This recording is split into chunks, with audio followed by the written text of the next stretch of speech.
안녕하세요. 사도행전 큐티.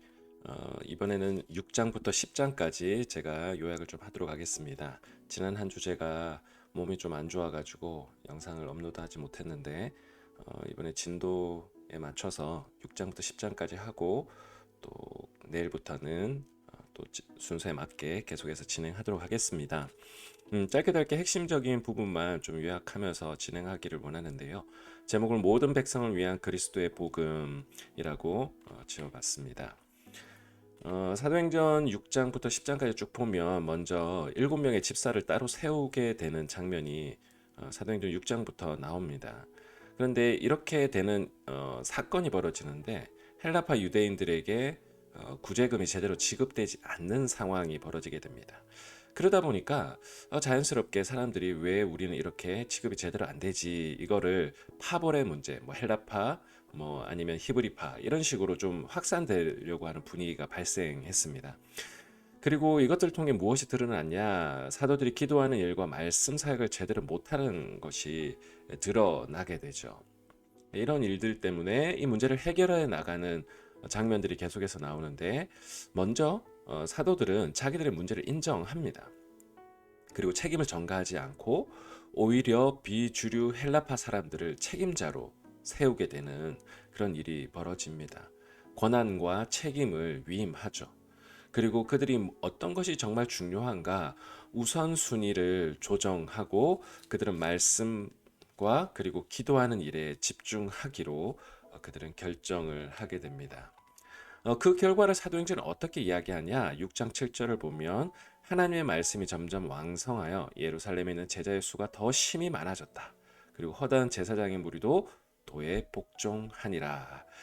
오히려 사건은 벌어졌지만 그것을 통해서 정작 진짜 중요한 것이 무엇인가가 재조정이 일어나게 되고 하나님의 말씀은 더 많이 전파되어지는 역사가 일어난다라고 이야기합니다. 7장부터는 스테반 설교에 대한 이야기가 나오고 스테반에 대한 에피소드가 등장하는데 이야기가 굉장히 길게 나와 있지만 핵심은 딱 두 가지입니다. 첫 번째, 스테반 설교의 핵심은 항상 하나님의 종을 박해했던 이스라엘이 결국 하나님의 아들 예수 그리스도 죽였다. 두 번째는 하나님은 특정한 건물이나 장소에 계신 것이 아니다. 결국 이 발언 때문에 스테반은 죽게 됩니다. 스테반 설교에 대한 사람들의 반응을 보면 찔렸지만 찔리고 이를 갈았고 큰 소리를 지렀고 길을 막았고 돌로 쳤다. 근데 마지막 스테반의 멘트를 한번 보면 주 예수여 내 영혼을 받으시옵소서, 이 죄를 그들에게 돌리지 마옵소서. 십자가 달리신 예수 그리스도의 이 모습과 좀 오버랩되는 우리 예수 그 스테반의 성령 충만한 스테반의 모습 속에 밖에 다른 예수 그리스도의 모습이 드러나고 있다라고 하는 것을 사도행전은 우리들에게 좀 보여주고 있는 그러한 장면입니다. 그런데 박해 중에서도 오히려 복음의 전파는 더 빨리 확산됩니다. 8장 1절을 보면 큰 박해가 일어났다라고 되어 있죠. 스테반 집사 순교 이후에. 그래서 유대와 사마리아 모든 땅으로 그들이 흩어질 수밖에 없는데 그 흩어진 곳에서 각 사람들은 복음을 전파합니다.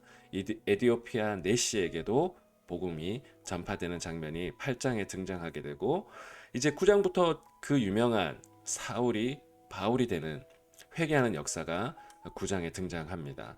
그런데 하나님께서 이 바울을 부르시는 이유의 핵심은 뭐냐? 9장 15절에 내 이름을 이방인과 임금들과 이스라엘 자손들에게 전하기 위하여 택한 나의 그릇이라. 하나님은 앞에 박해받는 그것을 통해서도 온 나라에 온 세상에 복음이 전파되어지는 역사가 일어나고, 그 박해하던 사람이었던 사울을 오히려 복음을 위해서 박해받는 사람으로 부르시는 하나님의 놀라운 섭리가 계속해서 드러나고 있습니다. 그래서 회개한 바울이 무엇을 전하느냐? 예수가 하나님의 아들이심을 전파하고 예수를 그리스도라고 증언하기 시작합니다. 그리고 9장 이후에 10장에서는 그 유명한 고넬료 사건이 등장하는데, 고넬료 사건이 우리에게 주는 메시지가 무엇일까요? 첫 번째, 고넬료도 하나님 앞에서 경건한 사람이었고 온 집안과 더불어 하나님을 경외하는 사람이었다. 구제하는 사람이었고, 근데 하나님께 항상 기도하는 자였다라고 이야기합니다. 그리고 10장 9절에도 보면 베드로가 기도하는 그 장면이 등장합니다.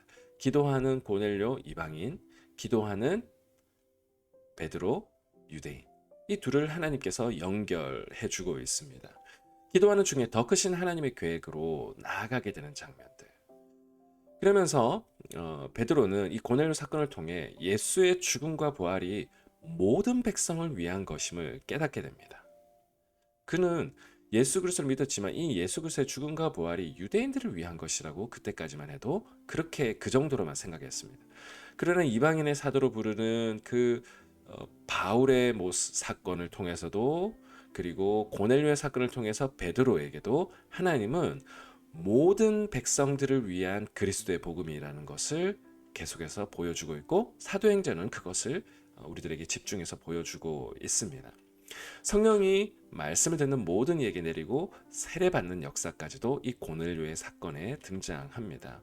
오늘 우리가 읽었지만 이 모든 사건들을 통해 두 가지를 좀 생각해 봤으면 좋겠는데, 박해자에서 복음을 위해 박해받는 자가 된 바울을 한번 묵상해 봅시다. 이런 모습이 우리들 가운데는 혹시 있지는 않는지.